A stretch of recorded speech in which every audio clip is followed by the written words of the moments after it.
Selamat pagi, saudara-saudara yang ada di Indonesia, atau selamat malam, rekan-rekan yang ada di Amerika. Selamat berjumpa kembali, khususnya bagi saudara yang ikut webinar bulan yang lalu. Ya, terima kasih kepada Pak Bambang dan juga tim IT dari Saat Ministry Center yang sudah melayani, mempersiapkan dan menyelenggarakan acara ini. Saudara-saudara, webinar hari ini itu berkaitan dengan webinar yang lalu. Kalau yang lalu secara khusus membahas tentang pandangan Alkitab dan sains akan homoseksualitas, maka hari ini kita akan membahas satu topik yang berkaitan tetapi lebih bersifat umum. Nah, waktu yang lalu sebetulnya masih banyak pertanyaan yang belum sempat di-cover. Karena keterbatasan waktu kita harus hentikan setelah 3 jam. Nah, kalau nanti masih ada saudara yang ingin menanyakan, silakan. Ya. Tapi hari ini kita mau fokuskan kepada hal-hal yang lebih bersifat umum dan mendasar, saudara. Nah, kebetulan dalam anugerah Tuhan, saya diberi kesempatan untuk mengambil kelas tentang human sexuality, tentang sexual disorder, juga mengambil beberapa seminar, dan itulah yang ingin saya sharekan kepada saudara sekalian, dengan harapan kiranya kita semua boleh makin mengerti kebenaran firman Tuhan akan sesuatu ini yang sifatnya sangat mendasar, personal bagi kita semua. Dan seperti tadi Pak Bambang kemukakan, kita setelah memahaminya, kita juga bisa men-sharekan itu, baik dengan keluarga, anak-anak kita, mereka yang kita bimbing, maupun juga, saudara, kerinduan saya lebih dari itu, seperti yang sering saya sharekan kepada jemaat, bahwa tujuan kita belajar Alkitab, mengikuti Bible study, melakukan self-study setiap hari, bukan sekedar supaya kita mendapat informasi dari firman Tuhan, tentang kehendak Tuhan, tentang rencananya, tetapi lebih daripada itu, supaya kita mengalami transformasi. Itulah doa dan kerinduan saya, dengan kita mempelajari kebenaran firman Tuhan ini, Roh Kudus mendorong kita untuk hidup makin berkenan di hati Tuhan, khususnya di dalam kehidupan seksualitas kita. Nah, tadi Pak Bambang sudah sebutkan, ada 3 hal yang akan di-cover di dalam webinar ini, tapi sebelum itu saya ingin menjelaskan 1 atau 2 pandangan yang keliru, saudara, tentang seks.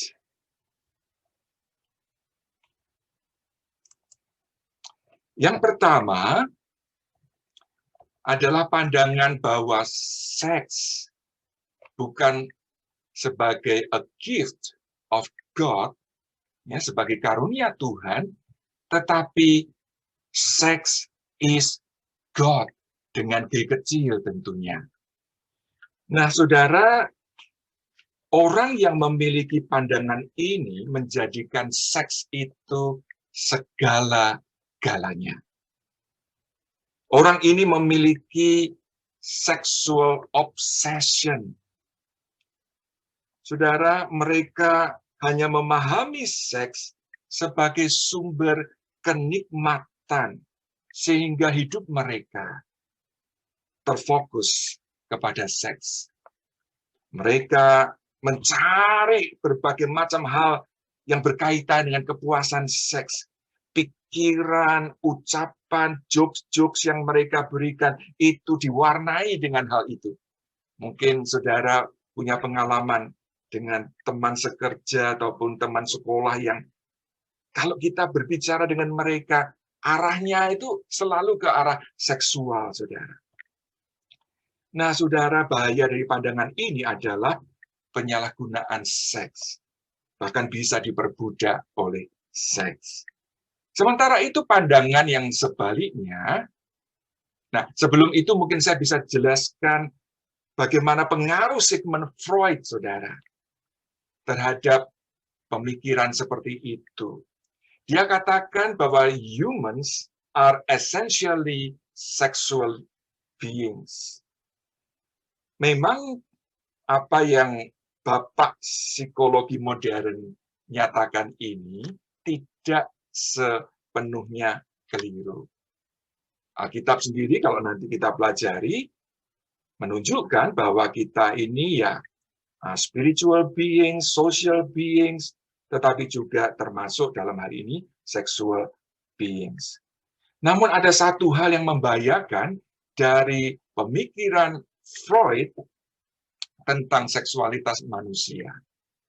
Dia dipengaruhi oleh pandangan seorang filsuf Prancis yang lahir di Jenewa, Jean-Jacques Rousseau, lalu membuat pernyataan seperti ini yang mirip, saudara, bahwa represi terhadap pikiran dan keinginan seksual membuat seseorang tidak memiliki kehidupan yang autentik.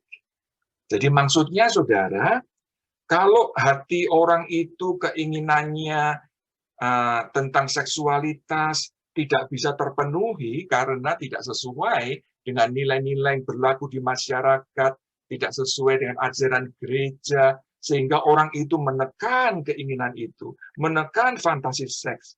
Maka menurut Freud, maka orang itu tidak bisa hidup secara otentik. Nah, menarik sekali pernyataan ini, saudara.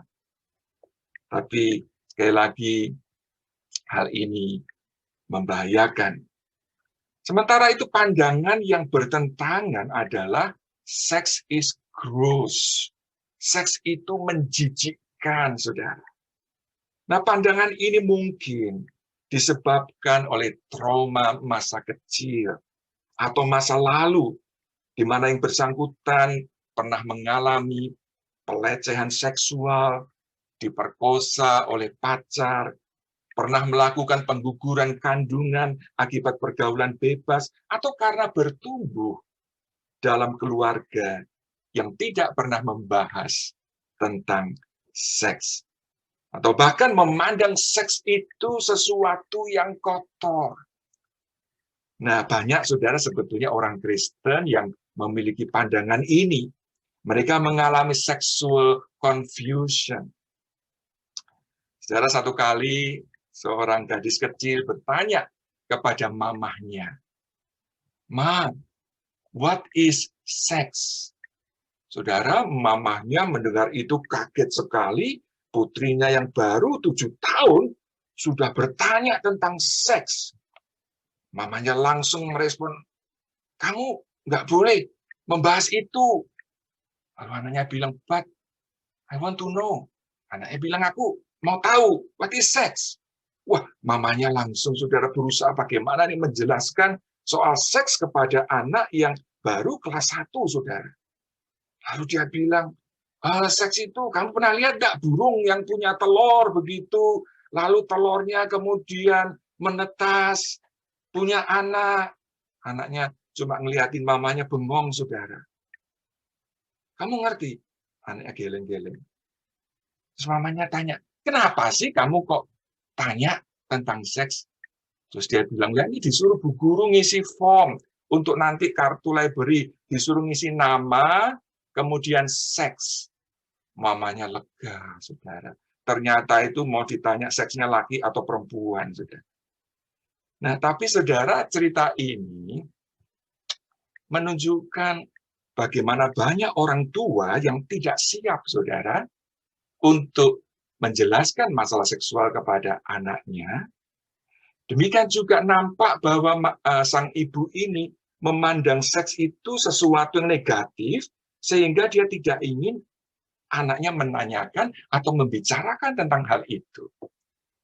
Nah, memang dari statistik yang diberikan oleh dua pasang, ya, maksudnya suami istri, saudara, yang bernama Clifford and Joyce Penner, mereka ahli terapi di bidang seksual. Mereka bilang dari statistik itu, di Amerika anak-anak setelah lewat kelas 2 SD tidak pernah lagi membicarakan masalah seksual dengan orang tuanya. Ketika ditanya, kenapa? Well, papa mama nggak suka saya ngomong soal itu, jadi ya lebih baik saya diam. Kalau mau tahu ya, sekarang gampang kan? Dari teman, dari bacaan, dari internet. Nah, saudara, ini menunjukkan sesuatu yang sangat disayangkan kalau anak-anak kita sampai tidak berani bertanya atau membicarakan masalah seks. Tapi bukankah saudara, banyak gereja sampai hari ini juga tidak mau membicarakan masalah ini. Coba saudara, apakah gereja saudara pernah menyelenggarakan satu seminar atau khotbah dalam pekan keluarga tentang hal ini? Kalau ada, puji Tuhan, ya. Tetapi untuk membawakan seminar ini pun saya tahu ada sebagian orang yang tidak comfortable. Ngapain sih bicara soal seks? Saudara, sebagai orang Kristen, kita harus memahami dengan benar apa yang Alkitab ajarkan tentang seksualitas manusia.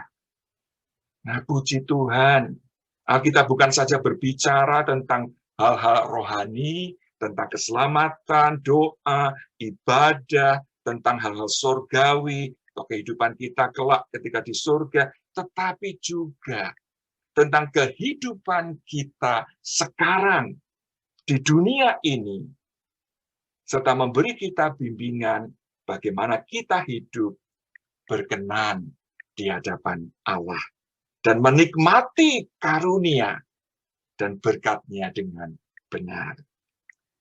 Jadi saudara, ada 3 hal yang akan kita bahas hari ini. Seksualitas pada saat Allah menciptakan, apa rencananya, kemudian apa yang terjadi dengan seksualitas manusia setelah kejatuhan, dan yang ketiga, penebusan. Sebelum masuk yang ketiga, kita nanti akan break mungkin 3 menit ya, kalau ada yang mau ke kamar kecil, lalu dilanjutkan dengan question and answer.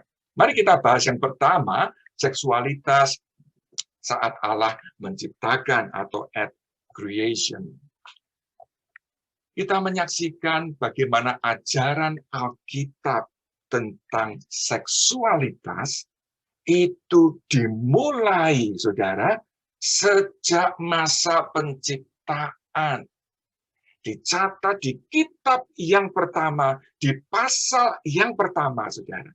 Jadi seksualitas ini bukan sesuatu yang baru dibahas, diperhatikan setelah manusia jatuh dalam dosa. Tetapi sejak pada penciptaan. Di mana kita melihat seksualitas merupakan bagian dari ciptaan Tuhan yang disebutkan sungguh amat indah. Nah, saudara lihat di Kejadian 1 ayat ke-27 disebutkan, maka Allah menciptakan manusia itu menurut gambarnya. Menurut gambar Allah, diciptakannya dia, laki-laki, dan perempuan diciptakannya mereka. Saudara melihat di sini bagaimana seksualitas manusia sejak awal sudah dinyatakan kepada kita bahwa Allah menciptakan 2 gender, yaitu laki-laki dan perempuan. Dan kita manusia diciptakan menurut gambarnya. Nah, inilah saudara yang Alkitab kita tunjukkan. Sejak awal, Alkitab sudah membahas tentang seksualitas. Lalu kita juga melihat bagaimana hubungan seksual itu diawali, saudara, dengan berkat dari Allah. Ayat berikutnya menyatakan, Allah memberkati mereka. Setelah Allah menciptakan Adam dan Hawa, sebelum Allah memberi perintah untuk beranak cucu, menarik sekali disebutkan Allah memberkati mereka, baru kemudian lalu Allah berfirman kepada mereka, beranak cuculah dan bertambah banyak. penuhilah bumi, dan taklukkanlah itu, dan seterusnya. Jadi Allah sendiri yang menciptakan lembaga pernikahan, memberkati Adam dan Hawa sebagai suami istri sebelum mereka melakukan persetubuhan. Nah, saudara, disinilah kita memahami pentingnya pemberkatan nikah. Ya, kenapa tidak cuma di catatan sipil? Sebetulnya ada dasarnya, saudara. Di sini kita memohonkan berkat Tuhan untuk keluarga, untuk pernikahan yang akan dibangun. Yang ketiga, kita melihat bahwa seksualitas merupakan karunia Tuhan yang indah bagi suami istri. Jadi, sex is not gross. Seks itu kalau kita memahaminya dengan benar, kalau kita melakukannya dengan benar, itu sesuatu karunia yang indah, saudara.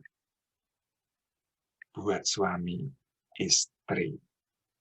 Kita lihat bagaimana Kejadian pasal kedua menjelaskan bagaimana mereka, Adam dan Hawa ini telanjang, tapi mereka tidak merasa malu. Ada satu kebahagiaan, kehidupan Adam dan Hawa di Taman Eden sebelum kejatuhan dalam dosa, sangat indah, saudara. Nah, kita melihat sekarang tujuan dari hubungan seks yang Allah rancangkan. Ada 4 hal, saudara. Yang pertama, ya saudara sudah mengerti tentunya, yaitu untuk prokreasi.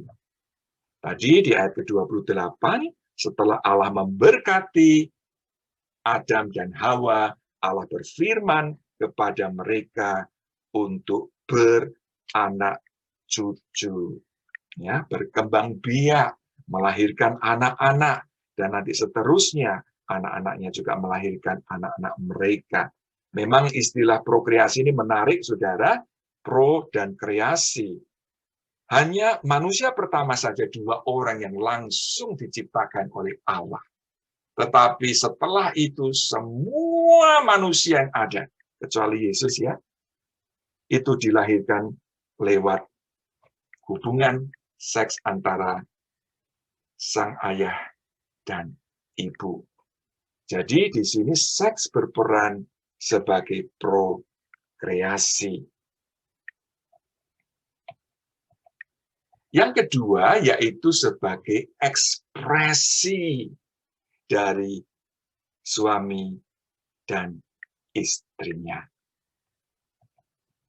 Kita lihat di Kejadian 2 ayat 18, Tuhan Allah berfirman, tidak baik kalau manusia itu seorang diri saja. Aku akan menjadikan penolong baginya yang sepadan dengan dia. Nah, saudara, lihat bagaimana waktu itu saat Allah menciptakan Adam, Allah sudah menciptakan semua ciptaan yang lain. Hewan-hewan dengan berbagai macam jenis itu sudah diciptakan sebelum Allah menciptakan Adam, tapi tidak ada yang bisa untuk menjadi penolong yang sepadan bagi Adam. Maka Allah menciptakan Hawa untuk Adam, memberikan satu sukacita, kebahagiaan, dan menjadi ekspresi yang menjadikan satu hubungan yang sangat indah, di mana saudara, mereka boleh mengekspresikan cinta kasih yang mendalam satu dengan yang lain, juga rasa percaya, bahkan penyerahan diri sepenuhnya. Kita lihat di sini ada satu contoh di dalam Alkitab, saudara bisa tebak kira-kira ini siapa ya? Mungkin agak susah ya, tapi saudara bisa melihat ini adalah Ishak dan Rebeka atau Ribka. Saudara, menarik sekali, ya. Seringkali disebutkan Allah Abraham, Ishak dan Yakub. Nah, Ishak ini adalah satu-satunya yang monogami, saudara. Ayahnya anaknya punya istri lebih dari satu, tetapi si Ishak ini hanya satu. Dan di sini kita melihat, saudara, bagaimana mereka disebutkan sedang bercumbu-cumbuan, saudara. Ini satu ekspresi cinta kasih satu dengan yang lain. Nah, saudara, memang kita harus memahami ya bahwa hubungan seksual di dalam konsep Alkitab itu melibatkan 4 aspek dari kasih. Dunia seringkali hanya menekankan eros, saudara, yaitu keterangsangan secara fisik saja. Memang itu penting, saudara, karena kalau tidak ada eros, itu juga ada sesuatu yang missing di dalam persetubuhan suami istri. Tetapi kita perlu mengerti bahwa sesungguhnya Allah ingin saat suami istri itu bersetubuh, disitulah satu sarana untuk mengekspresikan seperti yang tadi saya sudah singgung. Cinta kasih yang mendalam, rasa kepercayaan, serta penyerahan tubuh atau diri sepenuhnya dari suami atau istri terhadap pasangannya. Nah, untuk itu, saudara, 4 aspek ini perlu dimiliki. Kalau kita tidak punya satu saja dari aspek ini, maka hubungan seksual itu akan mengalami gangguan. Nah, dunia seringkali hanya memfokuskan kepada masalah fisik, masalah teknik, bagaimana bersetubuh. Tetapi, saudara, saya yakin, memang masalah fisik bisa menyebabkan gangguan hubungan seks. Tetapi seringkali, di dalam banyak kasus, bukan itu, saudara. Tetapi ini justru. Misalnya, secara cepat saya jelaskan. Ketika sang suami ataupun istri tidak memiliki storge, di mana disebutkan affection, seperti ya kasih dengan anak, dengan saudara, dalam hal ini antar suami istri, maka ketika mereka berhubungan, mereka tidak bisa merasakan adanya satu kedekatan, saudara. Seakan-akan itu hanya berhubungan dengan orang asing. Kemudian ketika tidak memiliki rasa friendship, filia, maka persetubuhan itu pun juga tidak bisa mendalam, saudara. Kalau komunikasi suami dan istri itu kurang baik, nah seringkali ya suami atau istri bisa curhat dengan sahabatnya, dengan temannya, dengan orang lain, tapi dengan pasangan sendiri tidak bisa terbuka, saudara. Jadi kalau ada sesuatu masih disimpan menjadi ganjalan, ini juga akan mengganggu hubungan suami istri. Nah, eros tadi sudah saya bahas, ini penting juga, saudara, karena gairah ini juga wajar, nanti kita akan melihat lebih lanjut. Juga agape, saudara. Kita lupa bahwa agape itu juga dibutuhkan dalam hubungan suami istri. Seringkali kita hanya memikirkan, oh agape itu kita butuhkan terhadap musuh, terhadap orang-orang yang sudah menyakiti kita. Maka kita perlu memaafkan, mengasihi. Saudara, orang yang paling dekat dengan kita, pasangan kita, itu juga kadang menyakiti kita, bukan? Nah, kalau kita belum bisa memaafkan, kalau hati kita ini masih marah, itu juga pasti akan mengganggu.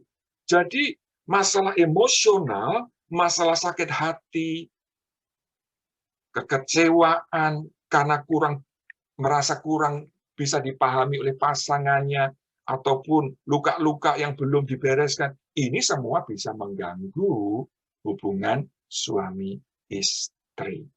Jadi 4 aspek kasih ini sebagai ekspresi kita harus kita miliki. Nah, yang ketiga adalah rekreasi. Saudara, Tuhan itu memberi 3 kenikmatan dasar bagi semua manusia. Ya, jadi ada 3.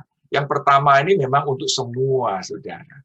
Tua, muda, kaya, miskin, orang berpendidikan tinggi ataupun tidak, diberikan nikmatan ini. Dan belum tentu yang kaya lebih menikmati.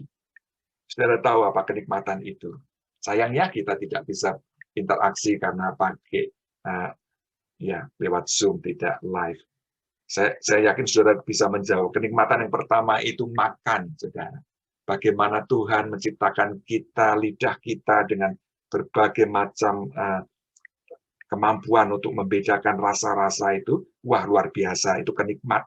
Sorry saudara, maksud saya tidur, ya tidur. Ini kenikmatan tidur yang pertama. Bagaimana kita bisa fresh setelah kita beristirahat. Nah, yang kedua ini makan tadi, ya. Bagaimana lewat makanan itu kita bisa juga merasakan kenikmatan. Nah, yang kedua ini memang kalau yang ya lebih mampu, mungkin bisa ke restoran yang lebih ya bagus quality dari makanannya. Kenikmatan yang ketiga ini eksklusif, ya eksklusif untuk suami istri. Nah, kenikmatan ini adalah kenikmatan seksual sebagai sesuatu yang ya bisa disebutkan rekreasi, saudara. Nah, tadi saya di awal sudah menyatakan bahwa Alkitab tidak hanya berbicara tentang hal-hal spiritual, hal-hal surgawi. Sudah lihat di sini Amsal 5, 18, 19, ya. Itu Raja Salomo yang penuh hikmat, dia berkata, bersukacitalah dengan istri masa mudamu. Bukan istri mudamu loh ya. Ya, para suami tidak boleh salah membaca. Bersukacitalah dengan istri masa mudamu. Rusa yang manis, kijang yang jelita, biarlah buah dadanya selalu memuaskan engkau. Dan engkau senantiasa berahi karena cintanya. Saya lihat itu. Ekspresi cintanya.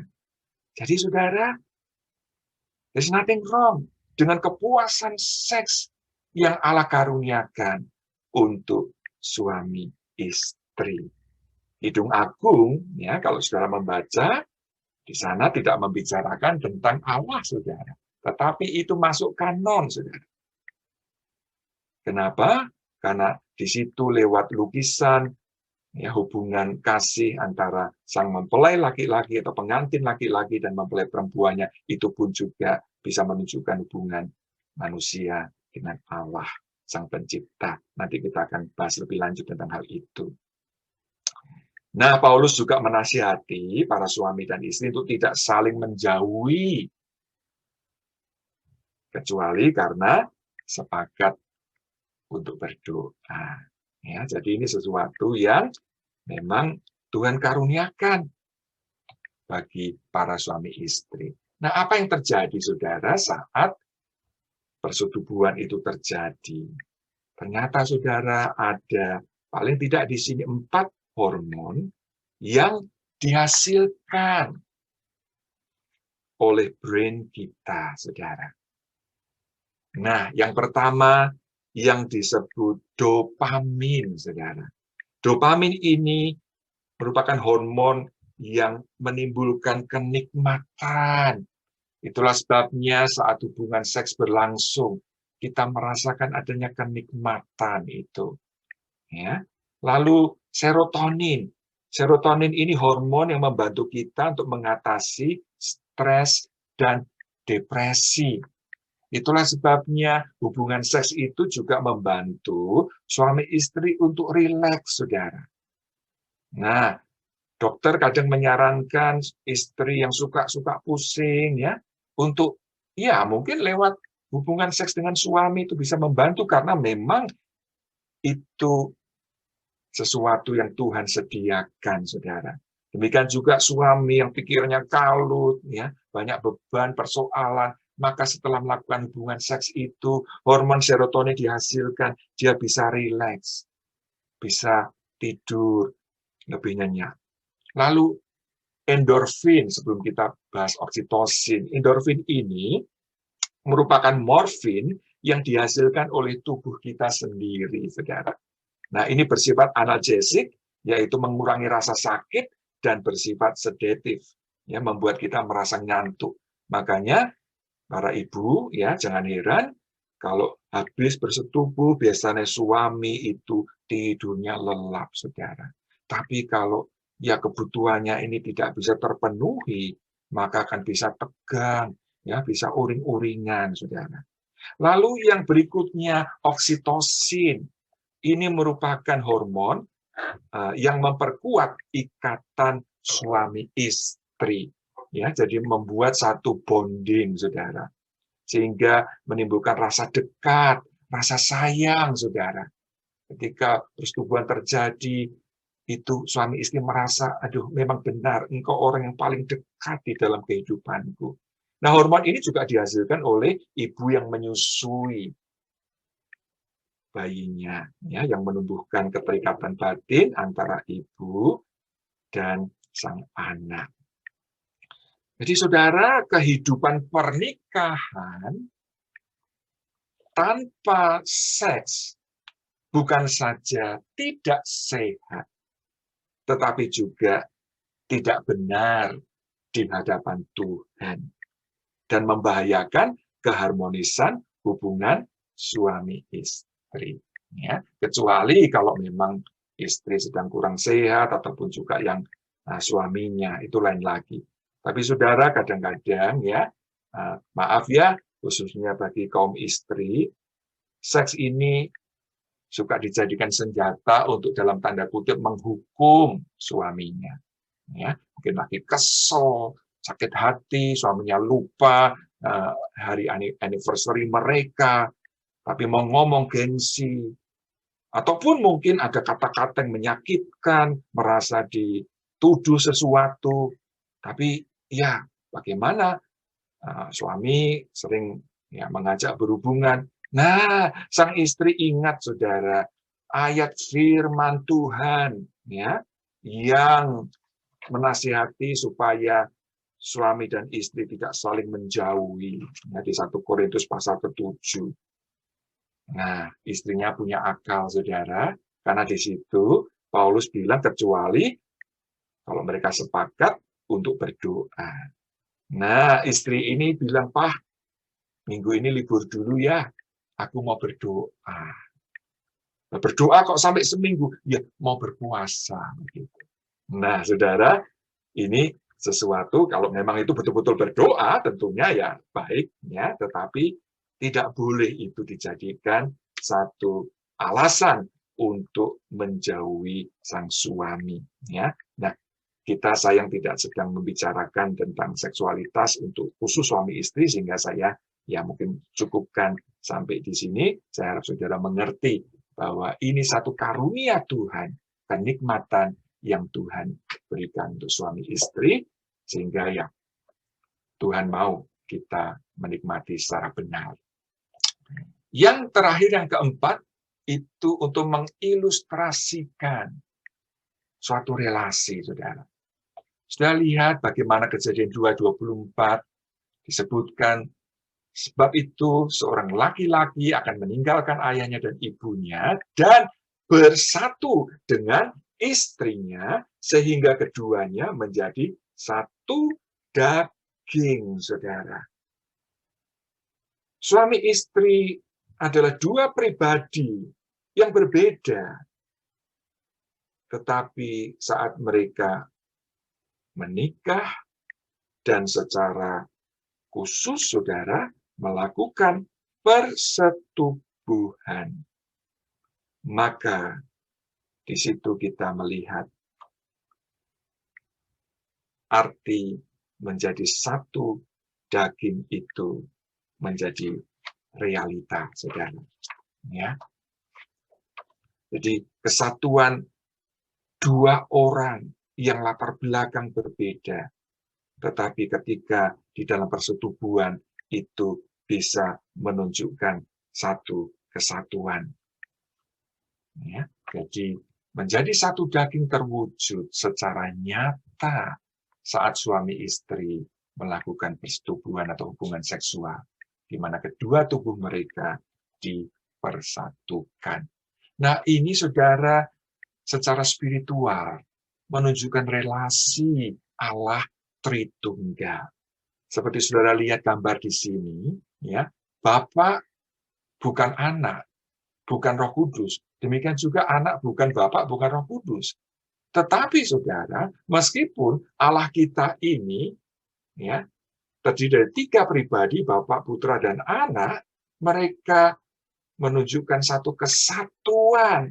Itulah sebabnya Allah kita disebut Allah Tritunggal. Jadi saudara lihat di sini, persetubuhan suami istri melukiskan secara spiritual hubungan Allah Tritunggal. Nah, di dalam Perjanjian Lama, kita melihat bagaimana relasi Allah dengan umatnya itu digambarkan seperti hubungan antara suami dengan istrinya. Sehingga saudara, ketika umat Tuhan menyembah dewa-dewi lain, maka mereka disebut melakukan perzinahan. Ya, seperti dalam kasus Hosea dengan Gomer di sini. Ya. Lalu juga di Perjanjian Baru, saudara, bagaimana hubungan Tuhan kita Yesus Kristus dengan gerejanya itu juga dilukiskan sebagai hubungan relasi Kristus ya dengan mempelai perempuan. Jadi hubungan suami istri ini memiliki juga tujuan melukiskan hubungan antara Kristus dengan gerejanya. Nah, itu yang Paulus bicarakan khususnya di Efesus pasal yang kelima, saudara. Nah, sekarang kita melihat setelah tadi rancangan Allah untuk seksualitas manusia, sesuatu yang begitu indah, karunia Tuhan yang mendatangkan kenikmatan ya untuk suami istri, dan bagaimana hubungan persetubuhan itu melukiskan satu relasi antara Allah Tritunggal, Allah dengan umatnya, Kristus dengan gereja. Nah, apa yang terjadi setelah manusia jatuh ke dalam dosa? Saudara, dosa telah mengakibatkan terjadinya penyelewengan seksual. Kalau kita baca di Kejadian pasal 3, disebutkan setelah Adam jatuh dalam dosa, ia takut untuk bertemu dengan Allah karena dia telanjang. Ya, sudah bisa baca di Kejadian 3 ayat ke-10. Nah, kita tidak tahu pasti kenapa dia menjadi takut, ya. Ya, kemungkinan kesadaran akan dosa itu ada pada dirinya, dia sudah melanggar perintah Tuhan. Jadi ketika Tuhan datang, dia ada rasa takut karena sudah bersalah. Tapi yang menarik lagi, saudara, kenapa dia disebutkan takutnya karena telanjang, saudara. Nah, paling tidak kita bisa melihat di sini apa yang terjadi setelah mereka jatuh dalam dosa, bagaimana manusia mengalami masalah relasi dengan Allah. Hubungan dengan Allah tidak lagi sesuatu yang membawa sukacita, kebahagiaan, damai sejahtera, tetapi karena dosa itu ada rasa takut, saudara. Dan hal yang lain kita melihat, sejak kejatuhan itu manusia mengalami gangguan persepsi atas seksualitasnya. Memang di pasal sebelumnya disebutkan mereka telanjang dan tidak malu. Nah, sekarang ini kok tiba-tiba takut, tiba-tiba malu. Memangnya ada berapa juta atau miliar orang seperti hari ini? Cuma satu orang lain, saudara. Cuma Adam yang melihat Hawa, atau Hawa yang melihat Adam. Tapi itu bisa menimbulkan rasa malu, saudara. Jadi memang di sini persepsi terhadap seksualitas mereka itu mengalami gangguan. Nah, berikutnya kalau kita membaca pasal 4 ayat 19, kita mencatat kasus poligami yang pertama. Ya, poligami tidak sesuai dengan desain Allah.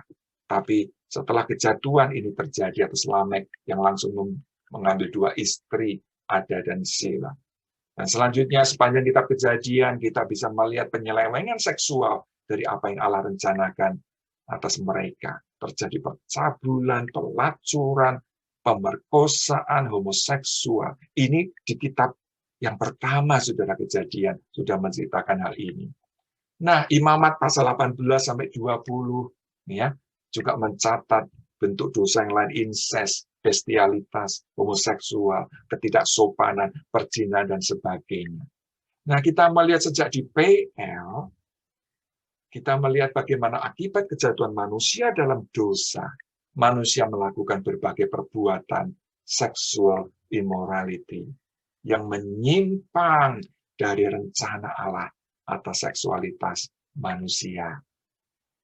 Nah, bagaimana dengan sekarang, saudara? Apakah ada perbedaan? Ya, jadi penyelewengan seksual yang sudah terjadi zaman PB 2000 tahun yang lalu, bahkan di zaman PL 3000-4000 tahun yang lalu. Nah, dengan penyimpangan seksual yang ada pada hari ini, apakah ada perbedaan, saudara? Jawabannya, tidak ada perbedaan. Saudara lihat, Pengkhotbah 3 ayat 15 menyatakan yang sekarang ada, dulu sudah ada. Jadi seperti homoseksual, itu bukan hanya terjadi sekarang, saudara. Sejak di perjanjian baru 2000 tahun yang lalu, sejak di zaman Musa, itu sudah ada. Jadi bukan sesuatu yang baru. Tapi saudara, saya juga melihat saat ini ada perbedaannya, saudara. Kenapa?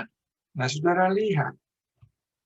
Akibat sexual revolution movement. Saudara, perbuatan-perbuatan yang mendatangkan dosa itu memang bukan sesuatu yang baru. Tapi ada perbedaan dengan yang sekarang. Kalau dulu, saudara, orang melakukannya dengan apa? Sembunyi-sembunyi. Makanya Alkitab juga pakai bahasa, ya perbuatan-perbuatan yang dilakukan secara tersembunyi atau perbuatan kegelapan, karena mereka tidak berani melakukan terang-terangan di siang hari, biasanya di malam hari, begitu kan ya.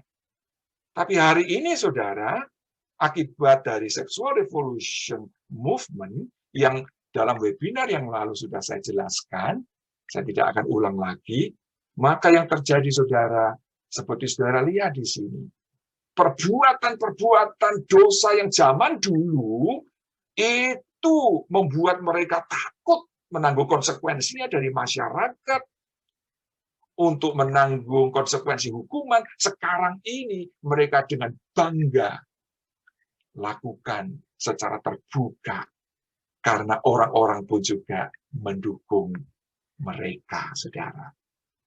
Bahkan mereka ya, telah berhasil merubah tatanan masyarakat, bahkan mengubah pengajaran gereja tentang seksualitas.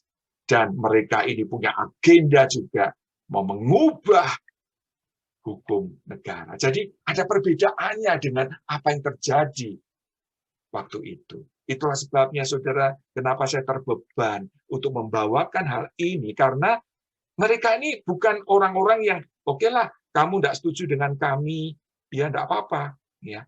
Tidak, saudara, mereka sangat aktif untuk mempengaruhi kita, anak-anak kita, gereja kita, untuk setuju dengan mereka, untuk seperti mereka juga. Nah, saya sebutkan bagaimana pengaruh dari revolusi seksual ini boleh dikata mencakup semua bidang kehidupan. Di bidang arts, aktor model telanjang, adegan seks, bahkan persetubuhan ya, di film itu dipandang sebagai sebuah karya seni, saudara. Ya, mereka tidak malu melakukan itu. Ya, ini just art. Di bidang bisnis, hampir semua perusahaan besar di Amerika itu mendukung LGBT. Saudara, sebutkanlah apa saja. Google, Amazon, Yahoo, ya, Facebook, semua company-company besar, saudara. Bahkan, saudara, yang pemiliknya orang Kristen sekalipun, seperti Walmart misalnya, Itu pemiliknya adalah wanita terkaya di dunia, saudara. Dan sejarahnya memang company ini dimiliki oleh orang Kristen.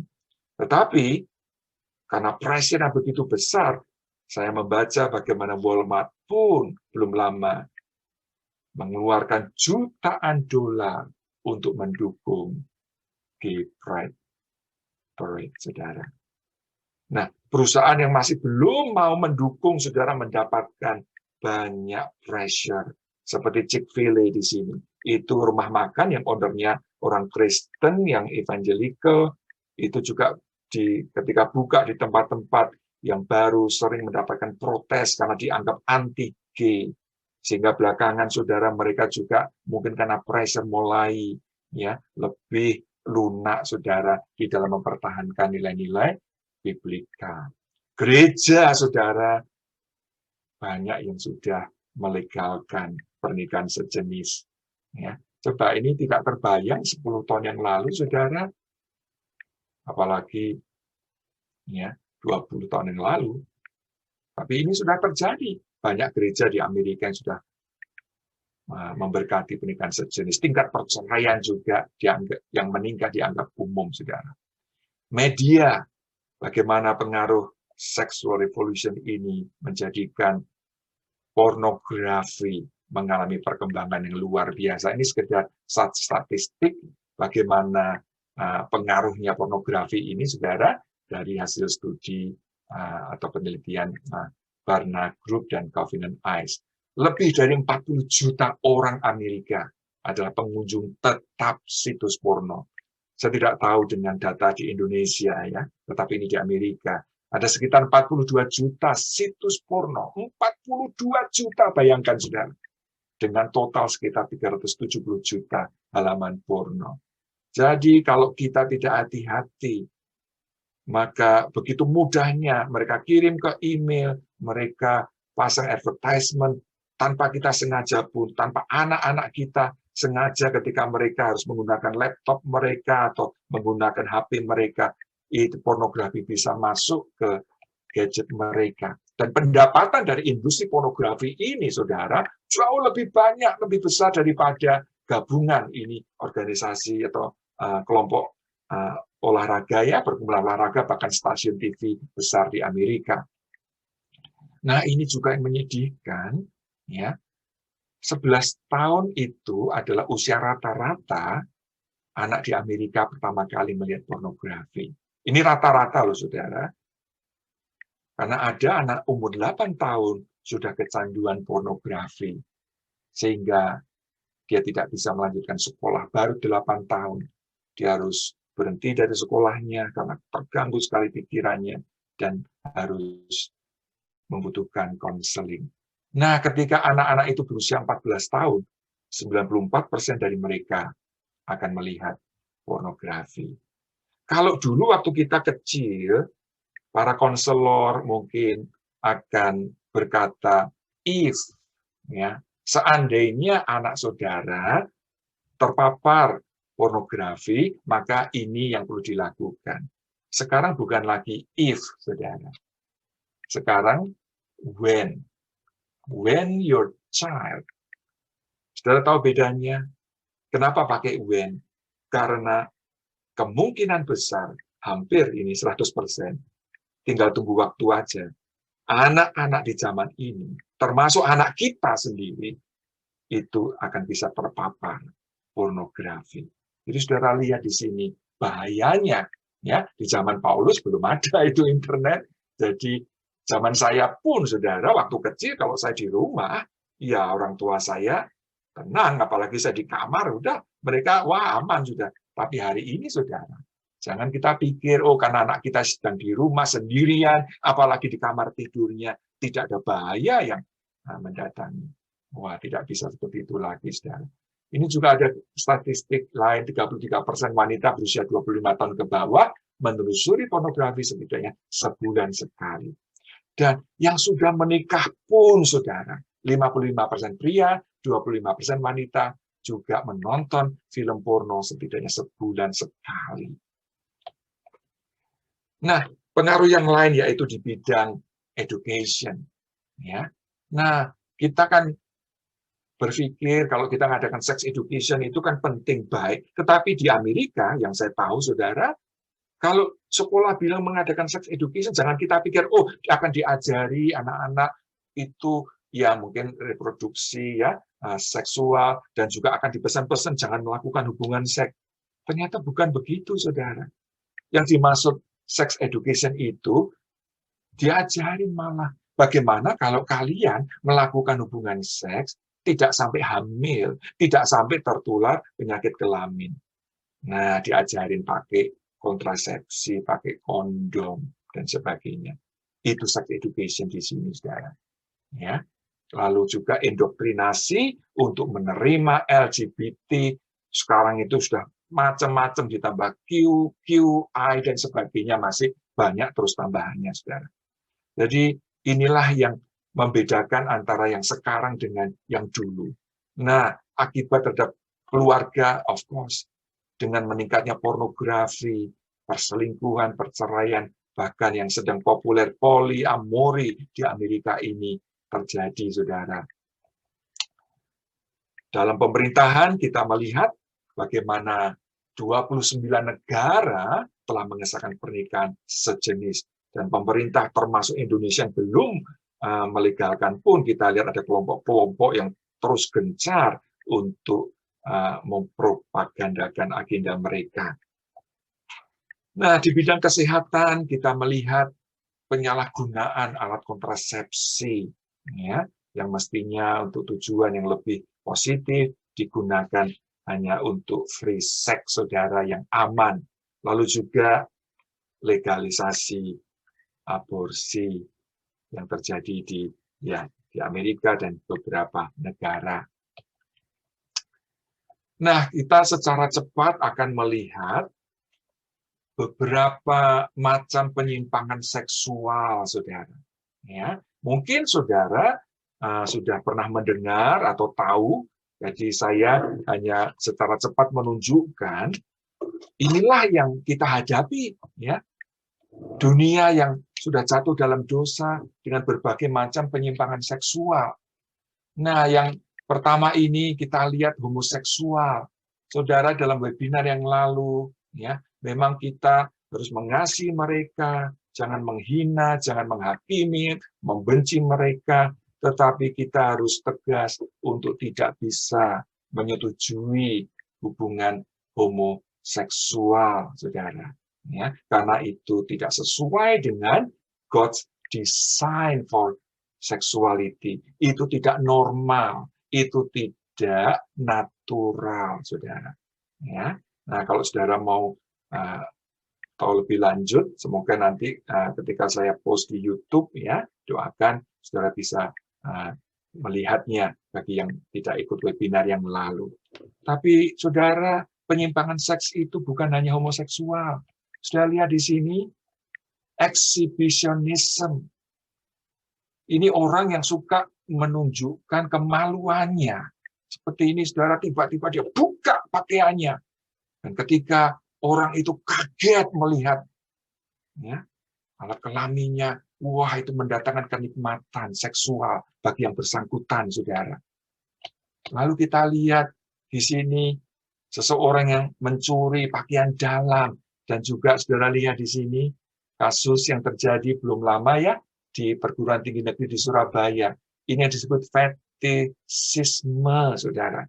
Bagaimana yang bersangkutan ini merasakan kenikmatan seksual dengan, ya, memegang atau berfantasi menggunakan pakaian dalam, bisa juga kaos kaki atau benda-benda lain, ya, seperti di sini yang dipakai apa itu jarik, ya, begitu dibungkus lalu melakukan masturbasi.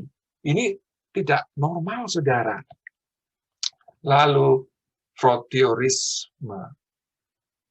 Nah, saudara sudah bisa menebak, ya, dengan melihat gambarnya di sini. Ini orang yang mendapatkan kepuasan seks dengan apa, menggesekkan atau menempelkan alat kelaminnya kepada tubuh wanita. Ya. Nah, ini biasanya dilakukan di tempat-tempat umum yang crowded, saudara, seperti di bis, di kereta api. Ya, ini juga penyimpangan.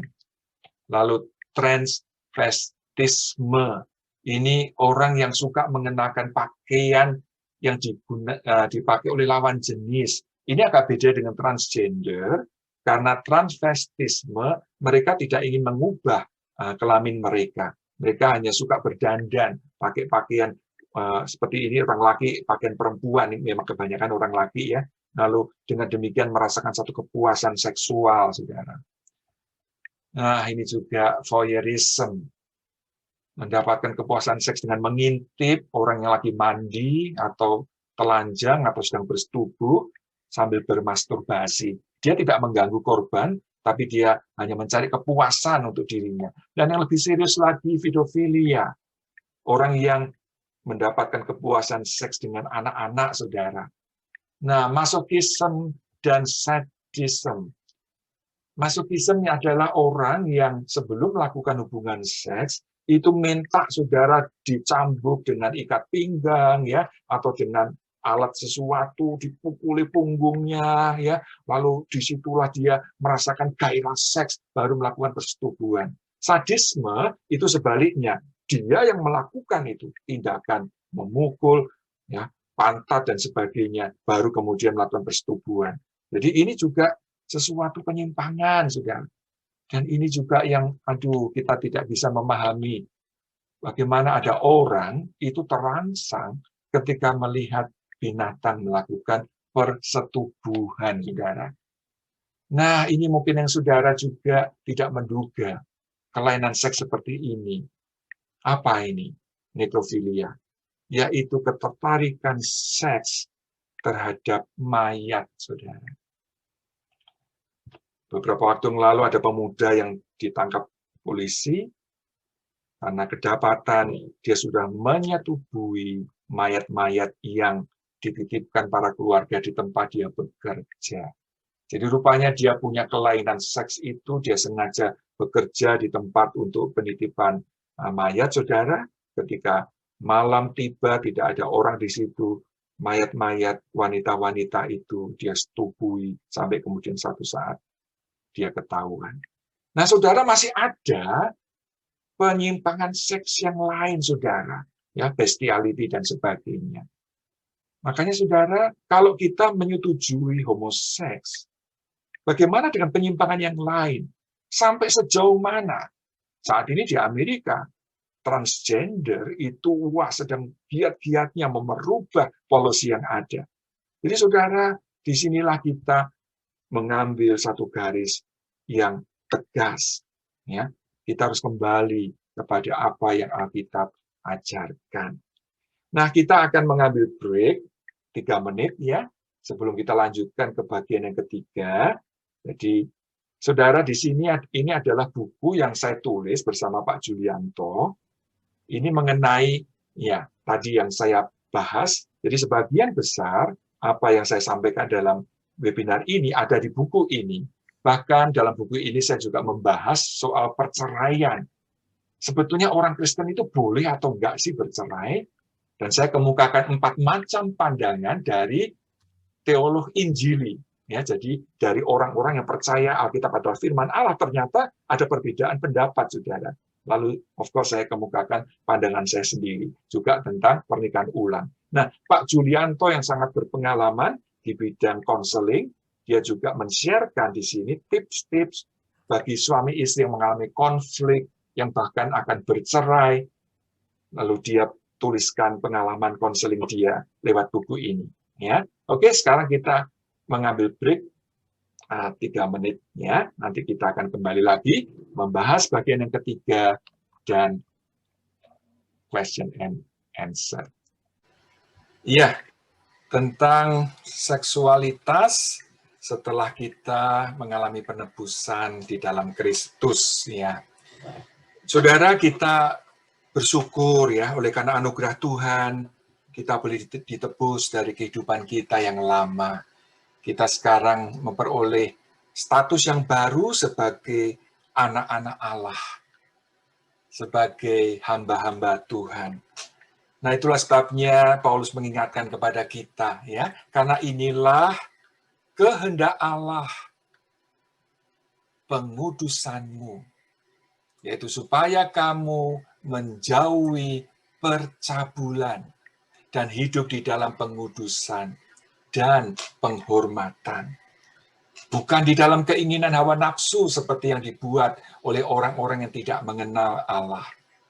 Allah memanggil kita bukan untuk melakukan apa yang cemar, melainkan apa yang kudus. Karena itu siapa yang menolak ini, menolak Allah, yang telah memberikan juga rohnya yang kudus kepada kamu.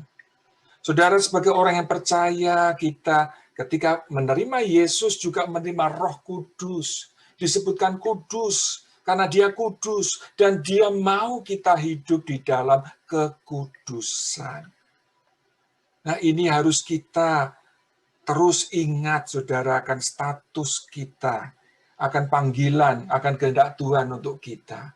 Lebih lanjut di 1 Korintus 6, Paulus mengingatkan, atau tidak tahukah kamu bahwa tubuhmu adalah bait Roh Kudus yang diam di dalam kamu. Roh Kudus yang kamu peroleh dari Allah, dan bukan kamu. Bukan, dan bahwa kamu bukan milik kamu sendiri. Sebab kamu telah dibeli dan harganya telah lunas dibayar. Karena itu muliakanlah Allah dengan tubuhmu. Saudara, sebagai orang Kristen, Tuhan mau kita tidak lagi menggunakan tubuh kita untuk dosa, tetapi untuk memuliakan Dia. Tapi saudara, fakta-fakta yang terjadi sungguh menyedihkan, saudara. Kalau tadi kita bicara tentang pornografi secara umum, ternyata di lingkungan orang Kristen, saudara, 68% pria dan 76% pemuda usia 18-24 tahun melihat pornografi secara teratur. Kalau demikian apa bedanya? Orang yang sudah ditebus, yang menyebut diri Kristen dengan mereka yang belum. Dan ini juga kalau kita pikir hanya laki-laki, ternyata hanya 13% dari wanita Kristen yang tidak pernah menonton film porno. Selebihnya, saudara, pernah paling tidak 1 atau 2 kali, atau mungkin lebih. Dan ini yang rasanya sulit untuk dipercaya. I wish this is wrong. Lebih dari 50% pendeta melihat pornografi secara teratur. Ini pendeta loh, saudara. Mungkin bagi saudara yang bukan pendeta kaget ya. Nah, saudara, inilah realita yang begitu menyedihkan. Beberapa waktu yang lalu, seorang ibu orang Amerika, setelah mendengar apa yang saya sampaikan dalam satu khotbah, dia bilang, tadi itu mengingatkan akan apa yang terjadi kepada anak saya. Dia bilang, suaminya pendeta. Tapi suaminya ini atau menantu dia terlibat kecanduan pornografi. Akhirnya mereka berpisah. Bayangkan, saudara. Nah,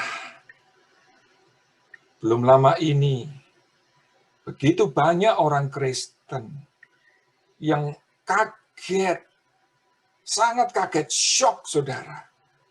Sulit percaya, khususnya mereka yang tahu siapa Ravi Zacharias ini. Kalau orang seperti dia yang dipakai Tuhan luar biasa, yang diberikan kepandaian, kemampuan untuk menjelaskan iman Kristen kepada kaum intelektual, menjawab pertanyaan-pertanyaan yang sulit, ternyata juga terlibat skandal seks, saudara. Keluarganya sendiri sampai tidak percaya ketika ada tuduhan-tuduhan ditujukan pada Raffi. Sampai mereka khusus minta ya satu tim investigasi untuk menyelidiki apakah tuduhan itu benar. Dan ternyata, saudara, mereka mendapati apa yang dituduhkan pada sang suami atau ayah atau opa mereka itu benar, sehingga keluarganya hancur hatinya, minta maaf kepada victim, saudara. Dan akibat dari perbuatan Ravi Zacharias ini, banyak buku-bukunya ditarik dari toko-toko buku. Bahkan, saudara, kira-kira 2 minggu yang lalu ada seorang ibu minta waktu, dia teks, apakah saya bisa call, saya butuh konsul. Saya bilang, oke, lalu dia call, dia bilang, semalaman saya menangis. Saya sulit percaya atas apa yang saya baca tentang Ravi Zacharias. Selama ini saya bersyukur atas dia. Tuhan pakai dia. Saya beli buku-bukunya, saya baca, dan saya siarkan itu. Dan dia bilang, saya rasanya sudah mau bakar semua buku-bukunya, karena dia begitu kecewa. Nah, saudara, saya tidak tahu bagaimana dengan saudara, tetapi inilah realita yang terjadi, bukan di dunia, di luar kekristenan, tapi di dalam kekristenan, di dalam gereja, terjadi atas pemimpin gereja, tokoh Kristen. Dan dia bukan yang pertama, saudara. Saudara ingat Ted Haggard, presiden dari National Association of Evangelicals, juga terlibat skandal seks, bahkan dengan pelacur pria. Nah, saudara tahu ini juga Bill Goddard, 33 tahun yang lalu. Saya mendapat kesempatan ikut seminar dia di Pennsylvania bersama dengan ribuan pemuda-pemudi yang lain. Ternyata orang yang begitu, waktu itu saya kagumi pun, juga terlibat skandal seksual. Dan ini yang baru saja terjadi, saudara. Pendeta Carl Lentz, yang dikenal sebagai pendeta selebriti di sini, dia membaptis Justin Bieber, dia juga menjadi pendeta dari Selena Gomez. Apa yang terjadi, saudara?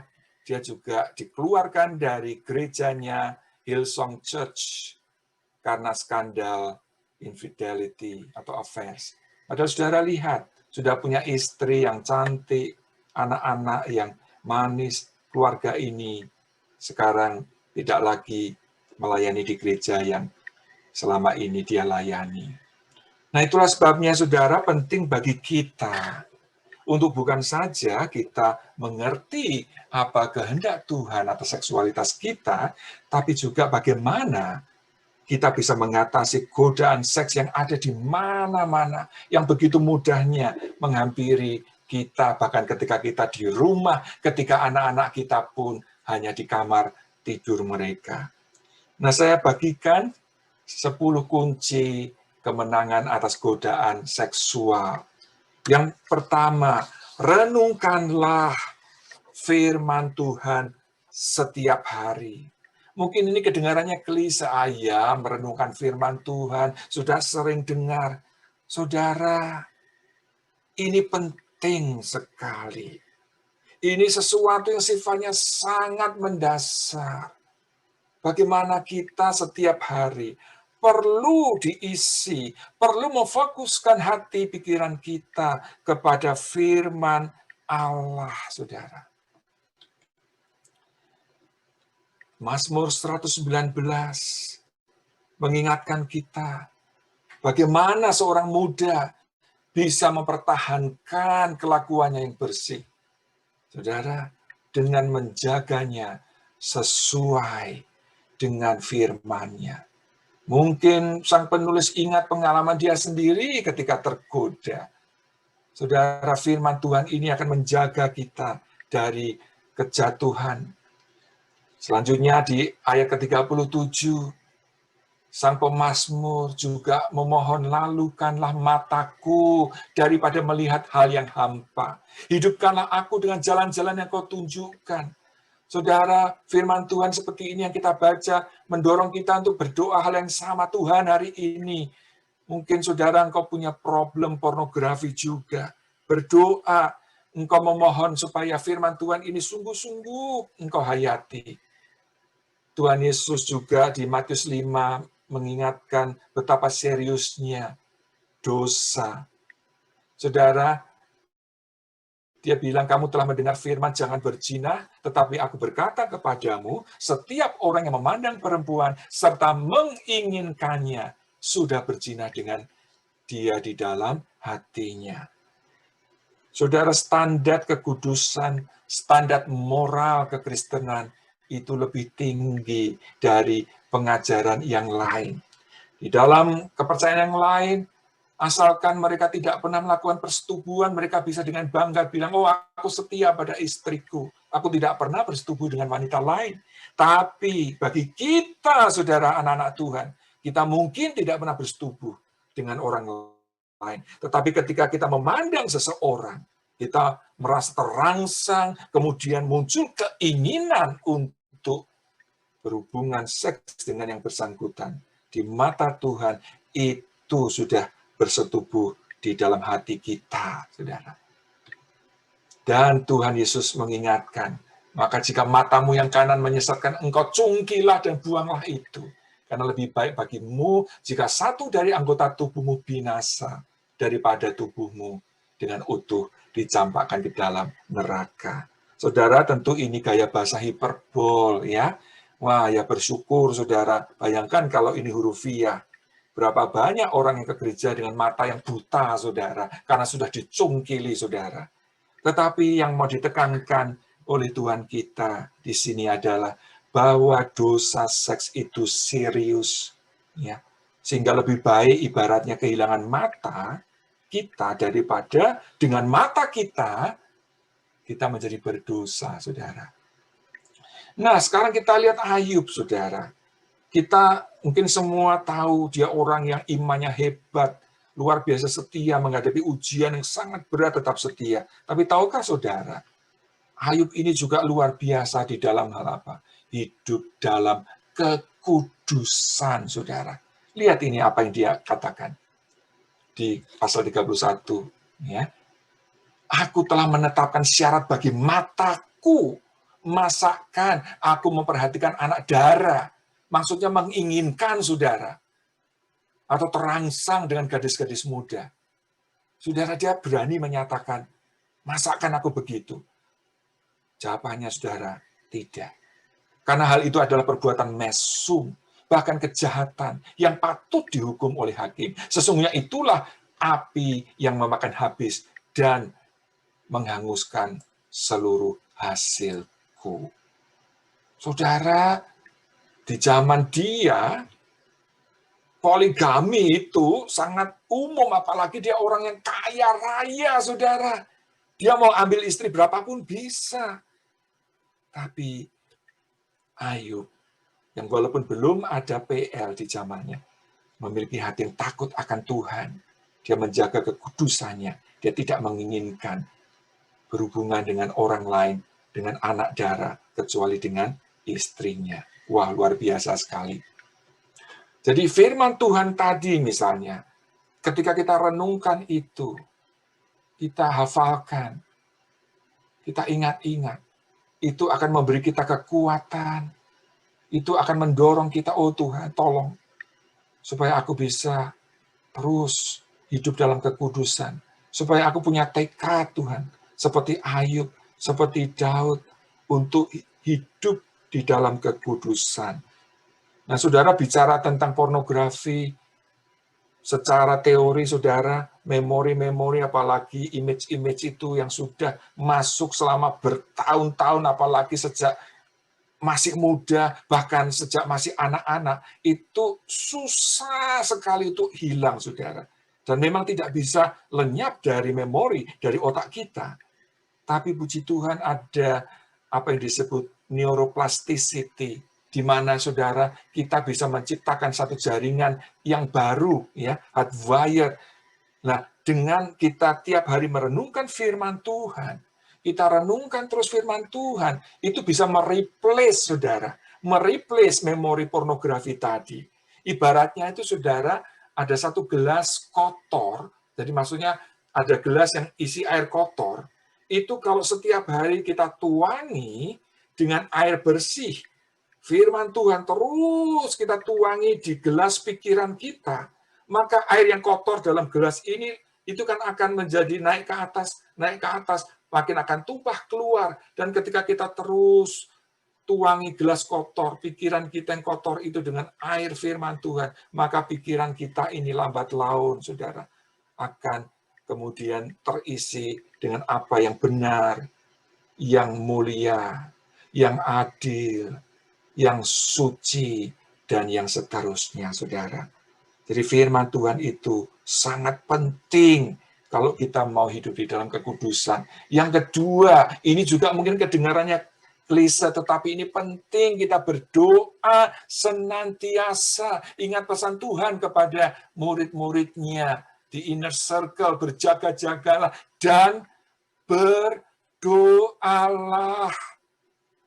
Supaya kamu jangan jatuh ke dalam pencobaan. Roh memang penurut, tetapi daging lemah, saudara. Jadi, saudara, Tuhan mau kita waspada. Dan Tuhan mau kita berdoa walaupun sedang mengantuk, walaupun kita tidak ingin berdoa. Justru waktu saat kita merasa tidak ingin berdoa, itu saat yang rawan kita bisa jatuh di dalam godaan. Kita perlu berdoa, saudara, siang dan malam. Berdoa agar hidup kita dipimpin senantiasa oleh Roh Kudus. Setiap pagi, setelah mengucap syukur atas hari yang baru, saya berdoa, saudara, untuk diri saya, keluarga, untuk jemaat, supaya hari ini Tuhan, Roh Kudus-Mu memimpin kami, bekerja leluasa dalam diri kami. Saudara, kita harus berdoa senantiasa. Kita juga perlu berdoa seperti Asaf, saudara, di mana dia berani mengatakan, siapa gerangan ada padaku di sorga selain engkau. Selain engkau tidak ada yang kuingini di bumi. Wow, berani kita bilang begitu sama Tuhan. Selain engkau tidak ada yang kuingini di bumi. Nah, kita perlu mohon Tuhan, beri aku keinginan seperti itu. Biarlah engkau yang terutama dalam hidupku. Tidak ada lagi dunia kesenangannya yang menarik perhatianku. Biarlah engkau yang aku ingini di bumi ini. Biarlah kita makin mencintai Tuhan dan makin membenci dosa. Yang ketiga, saudara, jangan meremehkan godaan seksual, saudara. Saudara, Rasul Paulus seriously warns us. Siapa yang menyangka bahwa ia teguh berdiri, hati-hatilah supaya ia jangan jatuh. Saudara, saya kira bukan cuma Ravi Zacharias dan yang tadi, yang lain-lain yang saya sebutkan. Kalau kehidupan seks kita normal, ada kemungkinan kita bisa jatuh, saudara. Jadi disinilah kenapa kita pentingnya berjaga-jaga. Pentingnya merenungkan firman Tuhan, berdoa, dan tidak meremehkan, merasa diri kita itu, aku sudah cukup kuat, nggak mungkin aku jatuh, nggak mungkin aku melakukan dosa seperti itu. Jangan, saudara. Jangan kita merasa cukup kuat. Tapi kita sadar, Tuhan, I need you all the time. Kita harus bersandar kepada Tuhan. Mungkin bagi saudara yang sudah, aku sudah 50 tahun kok, sudah 60 tahun ya, tidak akan menghadapi godaan seks lagi. Saudara lihat siapa ini? Yang pasti bukan engkong saya, ya. Dia Theodore Sidney. Dia dijuluki the oldest sex offender in America. Umurnya berapa, saudara? 100 tahun. Umur 99 dia sempat dilepas, dipikir sudah tua, masa sih akan mengulangi kejahatannya. Baru dilepas, saudara, sudah molested 2 bersaudara anak kecil, saudara. Dia masuk lagi. Bayangkan, saudara, sudah umur 100 pun bisa melakukan dosa seks. Nah, ini bukan cuma yang pertama atau satu-satunya, di Inggris malah ada yang lebih tua lagi, 103 tahun, saudara, menjadi sex offender. Nah, poinnya apa? Tidak peduli usia, kalau kehidupan seks seseorang itu masih normal, dalam arti physically ya, itu masih bisa berfungsi dengan baik, godaan itu akan selalu ada. Makanya Rasul Petrus mengingatkan dengan sungguh-sungguh, sadarlah. Kita suruh sadar, saudara, jangan kita pikir, enggak mungkin. Ya, sadarlah dan berjaga-jagalah. Lawanmu si iblis berjalan keliling sama seperti singa yang mengaum-aum dan mencari orang yang dapat ditelannya.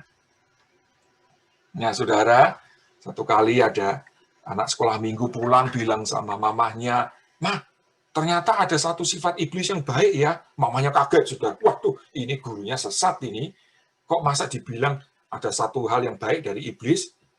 Lalu mamanya telepon ke pendetanya, "Pak pendeta, ini kok anak saya bilang begini ya? Itu ajarannya bagaimana sih?"